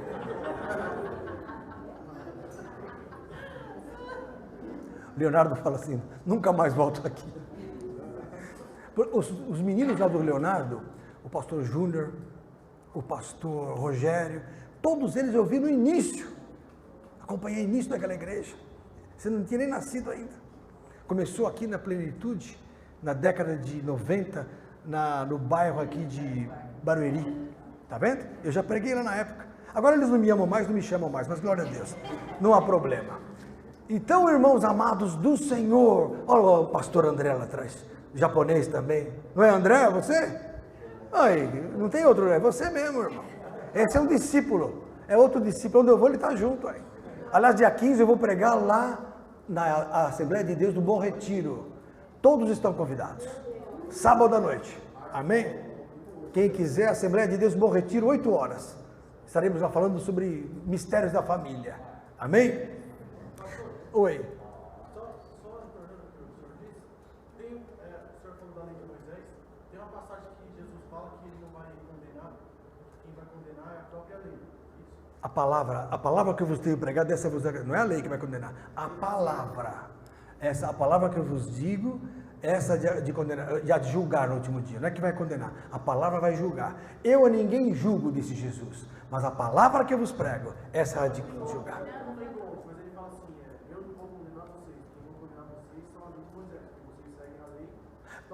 Isso aí para os judeus, porque os judeus estão debaixo da lei. Quem está debaixo da lei é julgado pela lei. Quem está na graça é julgado pelo Espírito por Cristo. Gálatas capítulo 5, abra lá. Vocês pediram, né? Fazer o quê? Abra lá. Olha aqui, ó. Quem está na graça, está na graça. Olha, boa palavra para a semana que vem. Graça e lei. Vou pregar semana que vem sobre graça e lei, tá bom? Você vai vir semana que vem, Thales e Roberto? Vai nada. Você vai assistir televisão. Eu não vou voltar nesse careca aí, né? Tem um pirata lá que eu nem conheço. Mas eu vou pregar semana que vem sobre esse assunto. Porque a pessoa fala graça, não entende o que é graça, não sabe o que é lei, não sabe o que é nada. Não sabe nem o que é Bíblia. Fala, quem levantou a mão? Ah, estava se preguiçando, tá certo. Ó. Olha aqui como a lei não salva ninguém, Vinícius, Gálatas 5,4. Separados estáis de Cristo, vós os que vos justificais pela lei, da graça tendes caído. Pronto. Seguiu a lei, caiu da graça. E mais, em Tiago capítulo 2 diz assim, aquele que cisma, que resolve seguir a lei, é obrigado a cumprir toda a lei, que é impossível. E aí cai, aí perde. E não vai para o céu, porque no céu não entra pela lei, porque a lei é letra, e a letra mata, mas o Espírito vivifica, é o que dá vida. No céu só entram os da graça, os da fé, os de Cristo, porque Jesus é o autor e consumador da fé, Moisés é o intermediário da lei, a lei foi cravada na cruz, a graça nos põe no céu. Oi? O quê? Atos 7, isso. Fui eu que falei para você. Atos 7, 53, 54. Vós que recebestes a lei por ordenação dos anjos e não a cumpristes. Então Deus nunca se revelou no Antigo Testamento. Nunca. Deus nunca foi visto por ninguém. Não me deixa chateado. Você está chegando num ponto perigoso. Pois eu vou me cortar a igreja. João, capítulo 1, Evangelho de João. Olha que forte que eu vou te ler. Olha que forte. Não começa que nós somos um professor de escola dominical que faz teologia, sei lá o quê. E na teologia eles não creem assim, a teologia crê diferente. E se puder, dá uma pitadinha de vez em quando. Ó, sabia que os professores de teologia, alguns fumam? Um absurdo. É absurdo. Toda vez que fala de Deus, é um anjo, então, um anjo de Deus. Velho Testamento, os anjos dominavam, não era o pai. Linda essa passagem. Atenção, estou acabando, atenção. Laís, olha só. Porque a lei foi dada por... os anjos que entregaram, está lá em Gálatas 3,19 e Atos 7, 53, 54. Então, a lei foi dada por... A graça e a verdade vieram por... Então, a lei não é verdade, porque a graça e a verdade vieram por Jesus. A lei não é verdade. Lógico. Ah, mas por que os crentes creem na lei?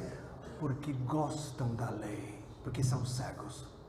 Mas por que vivem nisso? Porque os pastores aprendem errados. Por que aprendem errado? Porque a teologia está errada.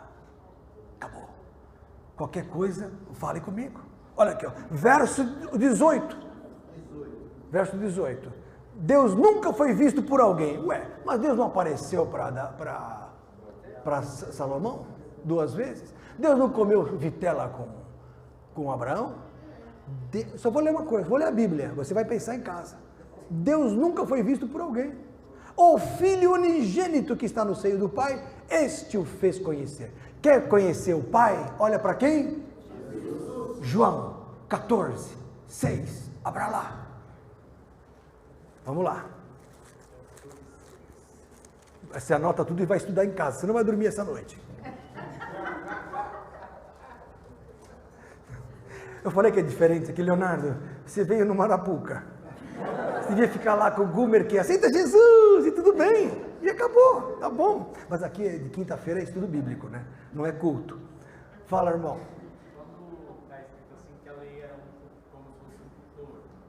Um aio. Na verdade, Deus o Pai é tão amoroso que Ele permitiu que os anjos dessem a lei e preparou para nós algo mais excelente. Veio a lei para que a ofensa abundasse, mas onde abundou o pecado, superabundou. Então Deus é tão bom que Ele deixou, a lei veio e enquadrou o homem, acabou com o homem. Aí veio Jesus e falou, agora eu vou pegar toda essa turma que foi jogada fora e vou pôr no céu pela fé. A graça. Isso está em Romanos capítulo 5, de 13, 14 em diante. Agora João 14, 6. Eu sou o caminho, a verdade e a vida. Ninguém vem ao Pai, senão vem ao Pai. Quer dizer, vem por mim. Não é vai, vem por mim. Então, Jesus é o caminho para o Pai. Olha só. Se vós me conhecesseis a mim, verso 7, também conheceríeis a meu Pai. Ora, se os judeus não conheceram a Cristo, não conheceram o Pai. Porque só conhece a Cristo quem conhece. Você conhece o Pai quem conhece? Vou ler de novo. Se vós me conhecesseis a mim, também conhecerias a meu Pai. E já desde agora o conheceis e o tendes visto. Aí Filipe, que era judeu, não entendeu, falou, escuta Jesus, mostra-nos o Pai o que basta. Só queremos uma coisa, ver o Pai. Queremos ver o Pai, Jesus, queremos ver o Pai. Mostra-nos o Pai. Lá. Verso 9, Jesus, porém, disse: Filipe, estou há tanto tempo convosco e não me tendes conhecido, Filipe. Quem me vê a mim, vê o Pai. E como dizes tu, mostra-nos o Pai. Não crês tu que o Pai está em mim e eu estou no Pai? Ou o Pai, eu estou no Pai e o Pai está em mim? As palavras que eu vos digo, não as digo de mim mesmo, mas o Pai que está em mim é quem faz as obras. Agora, veja bem, olha só, Fábio, como é que pode o Pai e Cristo são um? Só vê o Pai quem vê Jesus. Antes de Jesus, o Pai nunca foi conhecido. Agora eu pergunto para você: conhecido foi Deus em Israel. Ezequiel, capítulo 20, verso 4. Você pensa que o pastor Lenilton não está preparado? Não se meta onde você não conhece. Ezequiel, meu Deus do céu, tem que acabar o culto que tem aniversário hoje. Está aí a Marlene, aí, esconde da Marlene, esconde. Olha lá, Ezequiel, capítulo 20, verso 4, verso 5. Ezequiel 25, olha só. Ou pensa que o Lenilton não conhece o Velho Testamento. Vamos lá. Ezequiel 25. Diz-lhes: assim diz o Senhor Jeová. Olha só aqui, Claudinha. No dia em que escolhi a Israel, levantei a minha mão para a descendência da casa de Jacó e me dei o que? A conhecer a eles na terra do Egito. E levantei a mão para eles, dizendo: eu sou o Senhor, o vosso Deus. Mas Jesus falou que só conhece a Deus quem passa por Ele. Como é que você me explica, sendo pastor? Êxodo 4:22. Ou então vou dar outro texto aqui. Então, João 7:28. Vamos falar de Jesus de novo. João 7:28. Vou deixar vocês hoje doidos. Cada dia aprendendo mais coisas aqui. João 7:28. Vamos lá.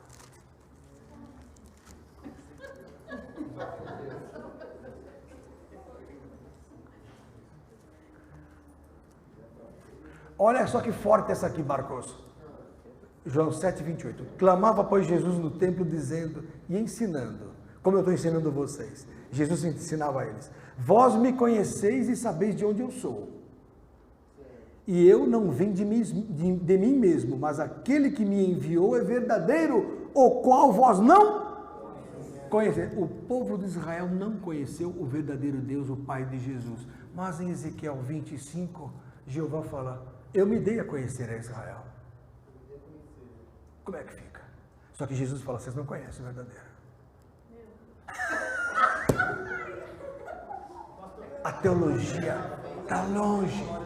Por isso que a igreja está dividida sobre a terra, porque ela não conhece o Pai. O amor do Pai excede o entendimento das igrejas, que hoje são permeadas e dirigidas e movidas pela lei de Jeová, que foi abolida na cruz. É um Deus que se ira todo dia. Quem é Jeová? Salmo 7. Abra lá, estou acabando, hein? Agora eu deixei o outro Marcos doido. Mas o que eu posso fazer? Ele não paga minhas contas. Salmo, nem queira, né, Marcos? Salmo 7. Então foi o anjo que passou para Moisés na glória. Você é muito inteligente, você é muito inteligente. Não vai falar isso para o Elias, que ele é meu amigo lá, vai me xingar depois. Falar mal de mim e tal. Que os pastores falam mal um dos outros. Graças a Deus eu não falo mal de ninguém. Eu amo a todos. Amo a congregação cristã. Amo os adventistas do 7º dia, do 8º dia, do 9º dia, todos. Temos uma representante da adventista, que é a Vilma, né? Eu fui criado na igreja adventista pela minha avó quando eu era pequeno. Minha avó ia na adventista e me dava a revista do o Nosso Amiguinho. E as lições sabatinas, a escola sabatina. Olha aqui, Salmo 7, verso 11. Olha essa aqui, Marcos, estou acabando. Atenção, Fábio, presta atenção. Deus é um juiz justo, um Deus que se ira todos os dias. Então Deus se ira todos os dias. Você se ira todos os dias, Leonardo? Você parece ser um menino bem bonzinho. Parece aquele The Good Doctor. O bom médico, o bom menino. O senhor revirou a palavra para mim, eu queria chamar a dúvida. O senhor falou que, então, que no Antigo Testamento, quando viam o anjo ali era o papai de Deus, certo? Isso. E quando Estevão estava sendo julgado lá pelos judeus... Ele jogou na cara da turma. Sim. Vocês receberam para os anjos, não era Deus, era o anjo. Atos 6,15 diz que Então, Isso. como eles Deus, eles estavam vendo Deus nele. Nossa, você parece aquele menino inteligente do Good Doctor. Você tem autismo ou não, né? Menino inteligente. Que menino inteligente. Ele pescou tudo que vocês não pescaram, seus velhões. Menino inteligente. Cadê a Silvinha? Cadê a Silvinha? Tá? Ô Silvinha, esse menino inteligente, Silvinha. Ele está pegando. Os anjos no Velho Testamento faziam o papel de Deus. Então, muitas vezes, você lê lá, o Senhor dos Exércitos era o líder dos... Porque quem são os exércitos? Os anjos. Quem são os filhos de Deus? Os anjos. Veio um dia em que os filhos de Deus se apresentaram perante Jeová e veio Satanás entre eles. Eram todos anjos. Os anjos operavam nos homens, os anjos apareciam aqui ali, e a turma chamava de pai, não tinha nada a ver. E Jesus falou, vocês não sabem em que vocês creem. Tanto é que Jesus despojou os principados e potestades e triunfou sobre eles. Está lá em 1 Pedro capítulo 3. Ó, peraí. Então, Salmo 7. Deus é um Deus que se ira todos os dias. Se o homem não se converter, Deus afiará sua espada. Mas peraí, cadê a misericórdia? Cadê o homem? Já tem armado o seu arco e está aparelhado. E já para ele preparou armas mortais. Poxa, Deus preparando armas mortais? Esse não é o mesmo Pai de Jesus. Se é esquizofrenia. Porque são dois... Não, o que é esquizofrenia? Pensamentos diferentes. Divisão do pensamento. Isso que é esquizofrenia. Divisão do pensamento. E Deus não é esquizofrênico, porque Jesus não muda. Deus mesmo é o mesmo ontem, hoje e eternamente. Está lá em Hebreus capítulo 13, verso 8. Oi? Como João e Tiago. É isso mesmo. Isso. João 1, 17, Deus, o Pai nunca mudou. E mais, em 1 Timóteo capítulo 6, aquele que habita na luz inacessível, ao qual nenhum homem viu nem pode ver. Diferente desse Deus aqui que fica afiando a espada. Eu vou pegar o homem, vou arrebentar. Eu vou pegar o Guga se ele não orar hoje. Ai, se ele não der o dízimo, ai. Não, é assim que hoje se produz a lei, que foi cravada na cruz. Agora, ao mesmo tempo, eu sei que o dízimo me traz bênção. Então eu dou por amor e não por lei. Que se eu der pela força, acontece que nem a turma que vai na Universal Reino de Deus, deixa a casa, amanhã se desvia, entra com uma ação contra a igreja. Porque não deu com amor. E não deve dar. Nunca ninguém pediu a casa. É que os pastores erroneamente induzem isso, está errado. Se a pessoa sente no coração, vou dar meu carro para a igreja, glória a Deus, mas nunca mais cobre. Esqueça, dá para o Senhor, nem fale se puder. Agora, fazer barganha com Deus, bom, se eu der, eu vou receber tanto, virou o quê? Bolsa de valores, igreja? Mas é o que o mundo entende hoje, porque os pastores entram no legalismo do dízimo, e o dízimo e as ofertas têm que ser por amor. Jesus falou assim, Deus ama o que dá com alegria, e mais, melhor coisa é dar do que receber com alegria. Dê mesmo, mas dê com o coração e com Deus, e não saiba a tua esquerda o que faz a direita. Esse é o Espírito de Cristo. O Velho Testamento não, põe na parede, que nem aquelas igrejas tradicionais, quanto você ganha, se não der aquilo lá, está fora da igreja. Tem igreja que é assim, esse legalismo terrível, um legalismo do Velho Testamento, que Jesus aboliu, mas para os pastores é conveniente, porque tem que entrar a grana, desculpa. Por isso que eu digo, todo mundo tem que ter sua profissão. Eu sei que vocês são pastores, os que são integrais, eu louvo a Deus, porque Deus vai sustentar, que nem o Cleus. É um homem que toda manhã me manda foto para mim, toda manhã, vem o meu celular, está aqui, não deixa mentir, está orando de joelhos no monte. Conheço a vida dele há anos.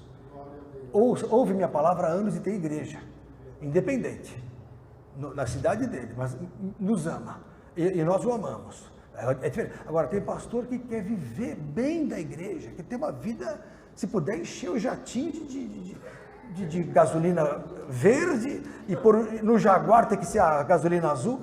Pastor não, se é pastor, é pastor. O que Deus der vai dar e pronto. Agora, quer ser rico, vai trabalhar na televisão, no SBT. Essa foi boa, né? Perceberam, irmãos? Então hoje a igreja está assim, inversão de valores. Vamos encerrar lá? Puxa vida, fala. Lá quando em Êxodo, né, no 6, 14, né, que Deus diz a Moisés, né, eu sou o que eu sou. Eu Isso. poderia dizer que lá no João 14, 6, quando ele diz eu sou o caminho, a verdade e a vida, seria uma resposta desse eu sou. Olha, irmão, eu vou mostrar uma para você que você vai agora ficar boquiaberto. Abre em Êxodo capítulo 3, você leu o 4, leu o 3 agora. Olha só, verso 1. Apacentava Moisés o rebanho de Jetro, seu sogro, sacerdote em Midian. E levou o rebanho atrás do deserto e veio ao monte de Deus, a Horeb. E apareceu-lhe o anjo do Senhor. Aonde? Em uma chama de fogo, no meio da sarça. Olha só. E olhou, e eis que a sarça ardia no fogo, e a sarça não se consumia. E Moisés disse, agora me virarei para lá e verei essa grande visão, porque a sarça não queima. E vendo o Senhor que se virava para lá, bradou Deus a ele do meio da sarça. Mas peraí, era o anjo ou era Deus? No meio da sarça apareceu o anjo do Senhor, verso 2. Aí diz assim, Deus bradou do meio da sarça. Então, era Deus ou era o anjo? No Velho Testamento, há essa confusão de nomes. Na verdade, era o anjo do Senhor. O Pai não estava no meio da sarça. O Pai de Jesus não podia estar no meio da sarça. Porque o Pai habita na luz inacessível. 1 Timóteo, capítulo 6. Na visão de Isaías 6, pastor. Aquele lá também. Ih, se a gente entrar agora, eu vou ser jubilado. Depois de João 12, fala que ele viu a sua glória. Eu sei, mas os anjos têm glória, os querubins têm glória, os serafins têm glória, todo o exército de Deus tem glória dos céus. Não, até hoje, até o Satanás tem glória, porque ele tem poder. Ele tem poder, e ele é alimentado pelo pecado humano. Quanto mais o crente peca, mais o diabo fica forte. Quer alimentar um Satanás, um demônio, peca voluntariamente. Você alimenta o demônio. A pombagira peca, vai lá no centro de macumba, a pessoa corta um animal, oferece uma criança e o demônio fica forte. Que é o que o pastor falou ontem, né? O pastor falou ontem da serpente, isso mesmo. Mas eu sempre preguei isso. O que ele pregou ontem, eu já prego aqui, que vocês não me ouvem, vocês ouvem só os outros. O que eu falei? Qual o texto que eu falei? 1 Timóteo, capítulo 6. Não, porque o irmão ontem falou com muita propriedade que a serpente come o pó. Eu sempre falei isso. Que Deus falou assim, Gênesis 3,15. Tu lhe ferirás a cabeça. Falou para Eva. Mas esta lhe ferirá o calcanhar. A serpente fere a caminhar. Esta rastejará sobre o seu ventre e pó será o seu alimento. O que é caminhar no ventre? O que é a serpente caminhar no seu ventre?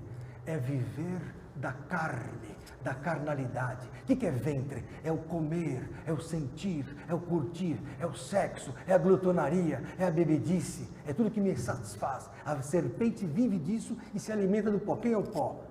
O homem, porque o homem do pó veio e para o pó vai. O Adão veio do pó e ao pó tornará. Então, pó é o alimento de Satanás. Satanás se alimenta do homem. Quando a Bíblia fala lá em 1 Pedro, capítulo 5, o diabo anda ao redor buscando quem possa tragar. Ele quer comer, ele quer se alimentar de nós. Quanto mais você peca, mais você alimenta o diabo. Quanto mais você jejua, mais você alimenta Jesus. Quanto mais você santifica, mais você alimenta o Espírito. E lá em Cantares, capítulo 6, diz assim no verso 2 em diante, que o meu amado desceu ao seu jardim para se alimentar dos lírios, colher os lírios e se alimentar. Jesus quer se alimentar dos crentes. Como? Quando o cristão é firme, ele é o alimento para Deus. Satisfaz o Senhor. Por isso que a Bíblia fala, oxalá foras frio ou quente, mas como és morno, vomitar-te-ei da minha boca, porque Jesus quer se alimentar dos crentes. E hoje o alimento que ele encontra aqui que é um alimento morno, a pessoa não é mais firme, ela joga dos dois lados, ela está nas duas canoas, ela está no meio do muro. Ah, mas eu falo em línguas, eu expulso demônios, não quer dizer nada, sem santidade ninguém verá o Senhor. Muitos me dirão naquele dia, Mateus capítulo 7, Senhor, Senhor, em teu nome expulsamos demônios, em teu nome fizemos maravilhas, em teu nome profetizamos, em teu nome estamos aí, o show, aleluia, vamos lá, tudo isso é festa. Deus é atitude espiritual. É quando vem as trevas e você fala, não, eu quero Jesus. Quando o rapazinho que nem esse está no ponto de ônibus, vem uma loirinha assim. Peruaninho, você é tão lindo. Mostra para ele, mostra para ele. Ai, vamos sair. Aí na hora vem uma guerra. Fala, meu Deus, uma loirinha bonitinha. Aí Jesus fala, mas você é meu. Aí ele fala assim, vamos para a igreja? Não quer ir para a igreja? Tchau. Aí o Satanás fala, não passo contra o Christopher. Aí Jesus fala, esse é meu. Peça e eu te darei a herança eterna. Amém. Fala, irmão. Pastor, só seguindo a linha de raciocínio do senhor, Fala. sobre Jeová, tem uma passagem em Isaías 53:10. Fala assim, isso aqui é meio polêmico. Todavia, ao Senhor, tem outra Santa dois paus. Todavia, ao Yahvé, agradou moê-lo, fazendo enfermar. Sim. Quando Jesus veio, os anjos achavam que o Messias de Israel tinha vindo na forma que havia sido previsto no Velho Testamento, que era vir com espada, certo? E para limpar, com machado para cortar as árvores e limpar a eira, como dizia João Batista em Mateus capítulo 3. Quando veio Jesus, os anjos falaram, opa, agora Israel vai ter a libertação. Quando veio Jesus, todo mundo achou que era aquele que vinha com dores, mas ao mesmo tempo ia vingar Israel. Mateus era um bandidão lá, pior que o Maluf, estava lá, roubava impostos. Jesus pegou Mateus, cobrador de impostos, o Zaqueu cobrava o dinheiro de todo mundo, pegava propina brava, que nem o Zé Disseu aí, e ele perdoou Zaqueu. Aí João Batista, que era da lei, falou assim para os discípulos, vai lá falar com Jesus e pergunta se é ele mesmo é o Messias, ou a gente tem que esperar outro, porque não está batendo o que Israel esperava com o que nós temos visto. Aí foram lá falar com Jesus, Mateus capítulo 10, é o Senhor mesmo, Senhor? João Batista está lá preso, mas ele mandou perguntar se é você mesmo o Messias, ou vamos esperar outro, porque não está batendo. Você está muito bonzinho. Aí Jesus falou assim, fala para o João Batista, que está preso lá, que os cegos veem, os surdos ouvem, os leprosos são limpos, os coxos andam, e aos pobres é anunciado o reino de Deus. E diga para ele lá que está preso, meu primo, bem-aventurado aquele que não se escandalizar em mim. O que ele jogou na cara de João Batista? João Batista estava se escandalizando nele. Ele disse assim, João Batista está ficando decepcionado, mas esse é o reino. Aí Jesus falou assim, o que vocês foram ver no deserto? Uma cana agitada pelo vento? Não, o que vocês ver no deserto? Um homem? Não digo um homem, não só um homem, mas dos nascidos de mulher, não há ninguém maior do que João Batista, disse Jesus. Mas tem uma coisa, o menor no reino de Deus é maior que ele. Acabou com João Batista. Você entendeu ou não? Os crentes leem, mas ficam pensando na novela das 10. Ele achava que Jesus tinha que ser o Messias do Velho Testamento, que era o Messias que era esperado pelos judeus. Só que Jesus não correspondeu. Por que Jesus foi crucificado? Porque ele não satisfez o povo de Israel. Ele veio para o que era seu, mas os seus não o receberam. Mas a todos que o receberam, deu-lhes o poder de serem feitos filhos de Deus, aos que creem no seu nome. João 1:12. Então todo mundo pensava que Jesus ia vir com a espada e ia trazer o reino de Davi de novo. Não, ele veio humilde, nasceu na manjedoura. O BMW dele era nada mais que um burrinho. O pessoal fala, não, mas era um burrinho zero. E daí?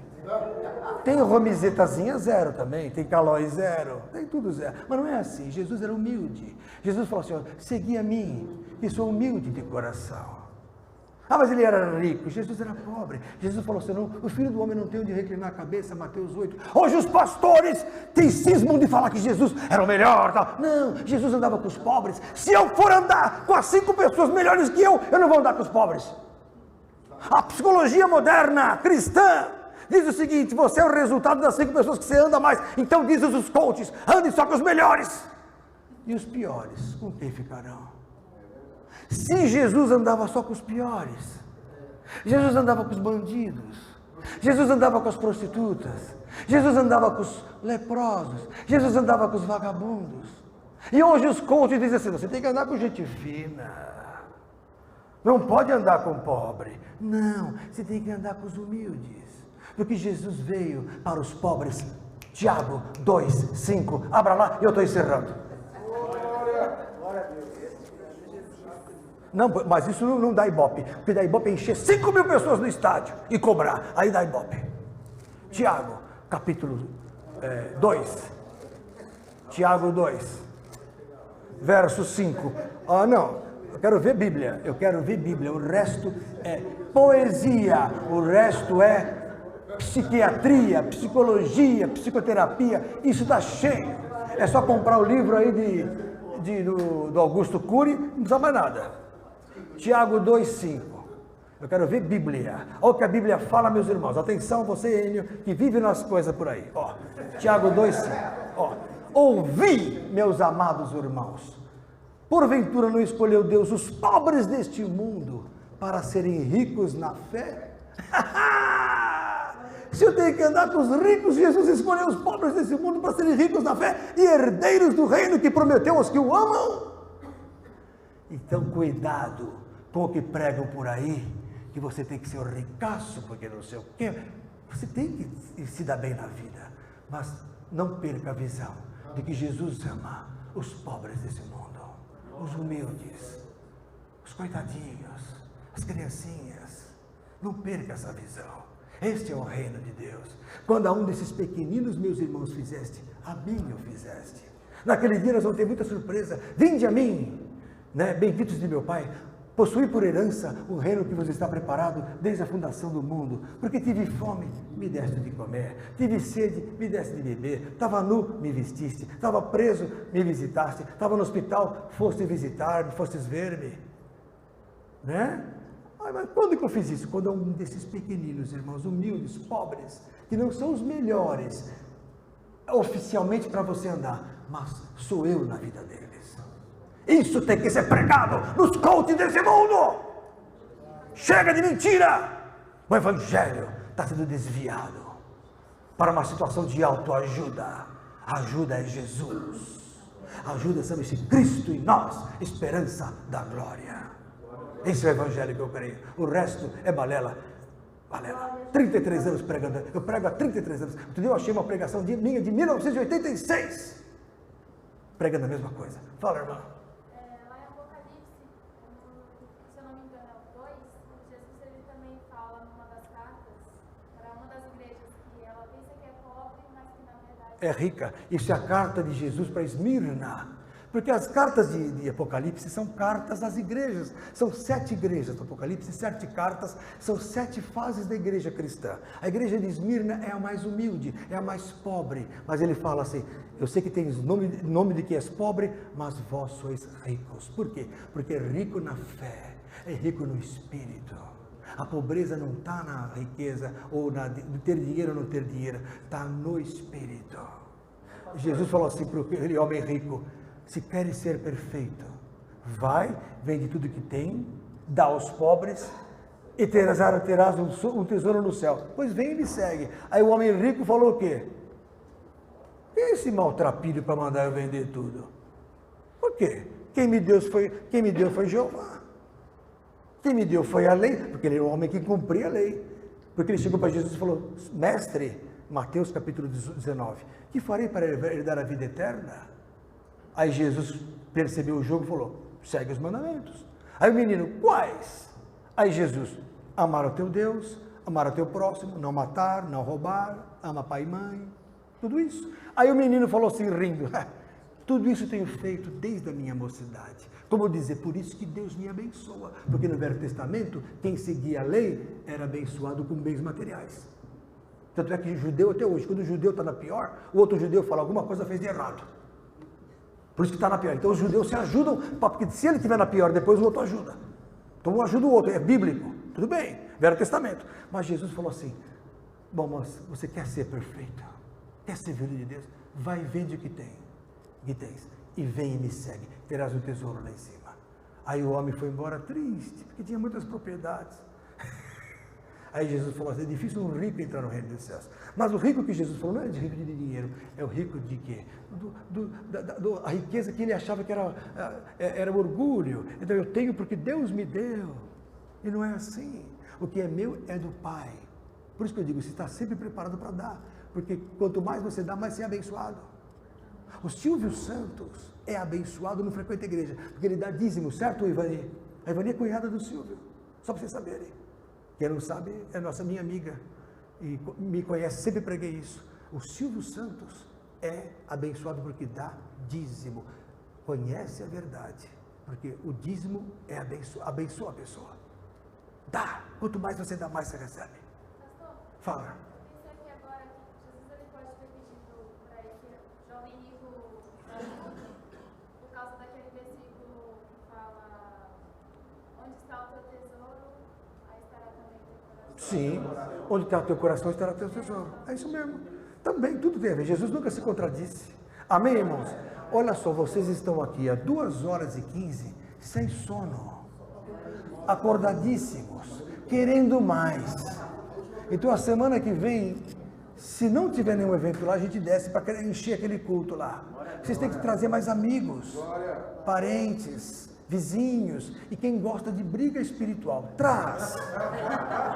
Eu adoro uma briguinha espiritual. Fala, irmão.